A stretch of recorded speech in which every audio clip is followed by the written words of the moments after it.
لە هەنگاوێکدا کە بە شکاندنی سەهۆڵبەندانی نێوان لایەنە سیاسیەکان وەسف دەکرێت، کۆمەڵی دادگەری کوردستان توانی لایەنە سیاسیەکانی هەرێم لەسەر مێزێک کۆبکاتەوە. ئەم کۆبوونەوەیە کە تایبەت بوو بە پرسی ڕۆژئاوای کوردستان دڵخۆشی هاوڵاتیانی لێکەوتەوە. ئەم هەنگاوەی کۆمەڵی دادگەری و وەڵامدانەوەی لایەنەکانی دیکە بۆتە جێگای دڵخۆشی و هیوا بۆ هاوڵاتیان و پێیان وایە کۆمەڵی دادگەری سەلماندی کە هەمیشە دڵسۆزی خاک و نیشتیمانە و دەتوانێت ڕۆڵی کۆکەرەوە ببینێت.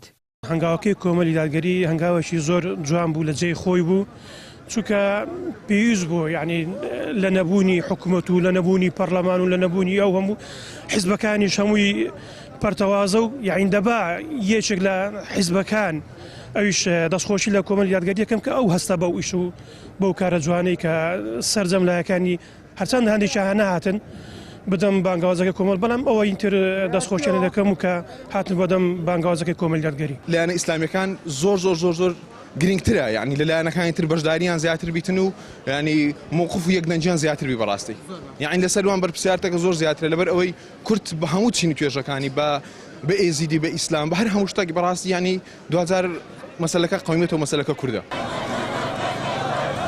شەقامی کوردی کە ماوەیەکی زۆرە لە پەرتەوازەیی و سارد و سڕی نێوان لایەنەکان نیگەرانە. ئەمڕۆ بەم هەڵوێستە هاوبەشە هەناسەیەکی ئاسوودەیی هەڵمژی.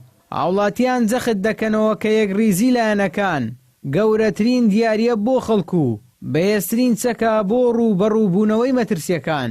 بەڕاستی زۆر دڵخۆش بووم کە کورد هاوڕۆیەک گرە، پەیوەندە یعنی پەیوەندێکی توندیان لەگە یەکدی هەیە. هەم حیزبە ئیسلامیەکان هەم ئینەدیکە هەموو لایەنەکان بەعام.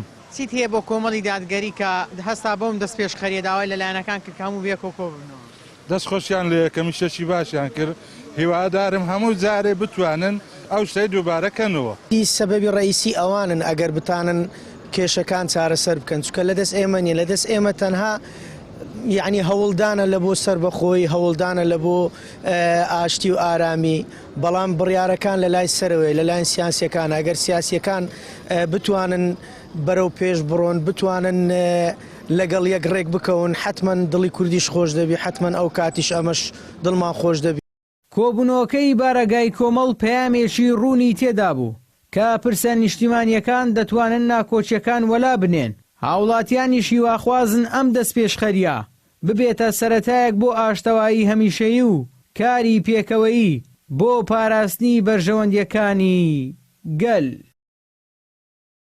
ئیبراهیم زیاد، کەناڵی ئاسمانی پەیام، هەولێر.